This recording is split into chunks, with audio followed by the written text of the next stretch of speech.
Հայաստանի Հանրապետության կրթական ոլորտը 26 տարի դադարից հետո ունի նոր օրենք, այն փոխարինելու է եկել նախկինում ոլորտը կարգավորող 4 օրենքներին։ ԿԳՄՍ նախարար Ժաննա Անդրեասյանի խոսքով օրենքը բավականին երկար քննարկման ճանապարհ է անցել եւ ուղղված է բարձրագույն կրթության եւ գիտության ոլորտում ամենակարևոր բարեփոխումներին։ Նախարարը վստահ է, որ օրենքը ավելի ուսանողակենտրոն է, քանի որ այն հնարավորություն է տալիս ավելի ճկուն ուսումնական գործընթաց իրականացնել։ Կառավարման արդյունավետությունը բարձրացնելու նպատակով օրենքի նախագծով նախատեսվում է հանրային բուհերի կառավարման մոդելների, կառավարման մարմինների ձևավորման սկզբունքների փոփոխություններ եւ սահմանափակումներ։ Մեր կողմից ուշադրության է արժանացել այն փաստը, որ գիտխորհուրդներում, իսկ հիմա արդեն ակադեմիական խորհուրդներում սովորողների ու ուսանողների թիվը 25%-ից կրճատել են հասցնելով ոչ ավելի քան 10%-ի։ Կրթության փորձագետ Ատոմ Մխիթարյանը մտավախություն ունի, որ այս փոփոխությունը կարող է ամրապնդել ակադեմիական ավտորիտարիզմը եւ ուսանողական ձայնի կարեւորությունը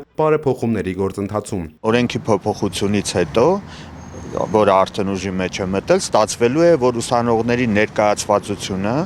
որոշումների կայացման գործընթացներում էապես պակասելու է։ Ըստ օրենքի ակադեմիական խորհուրդներում ամենաշատ ներկայացվածությունը ունենալու է կրթության գիտության նախարարությունը, քանի որ հենց նախարարությունն է նշանակելու ակադեմիական խորհուրդների անդամների ուղիղ կեսին, իսկ մնացածի նշանակելու է բուհը։ Հենց բուհն է որոշելու, թե քանի սովորող է տեղ գտնելու կառավարման մարմնում։ Փորձագետը մտավախություն է հայտնել, որ գուցե ուսանողները նոր օրենքով դուրս մղվեն կառավարման մարմնից։ Կարող է ունենալ այն հետևանքները, որ ուսանողները ընդհանրապես դուրս մղվեն որոշումների կայացման գործընթացից, ուսանողների ձայնը հասանելի չլինի,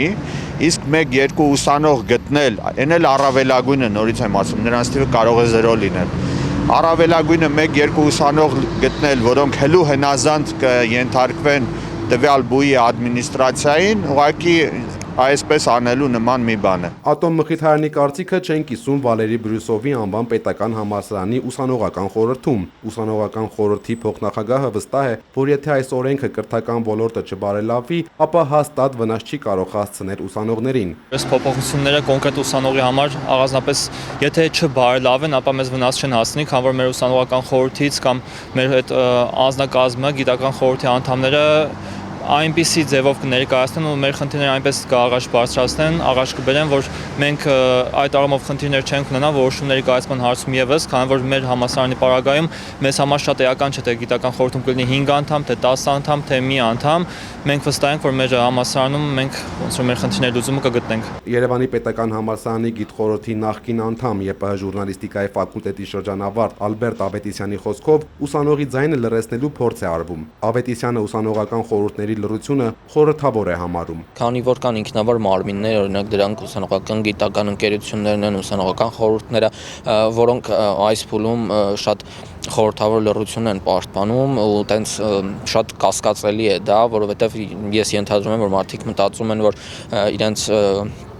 խոսքը չանդրադառնա իրենց բուհական ու ակադեմիական կրթության որակի կամ առհասարակ խոչընդոտներ չստեղծվեն իրենց համար, դրա համար այսպես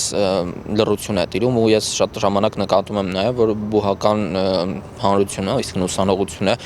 տարբեր բուհերի շրջանակներում իրար հետ ինչ-որ կոնֆերանսներ անում, նմանատիպ բաներ են անում, բայց դրանք ինչ-որ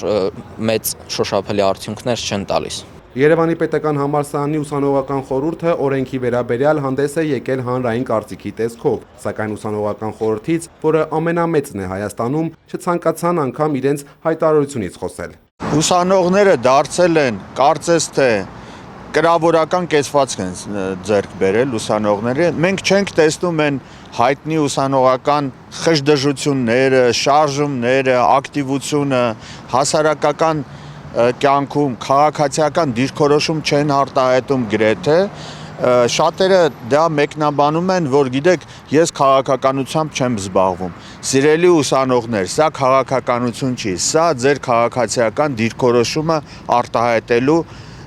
լավ հնարավորություն է։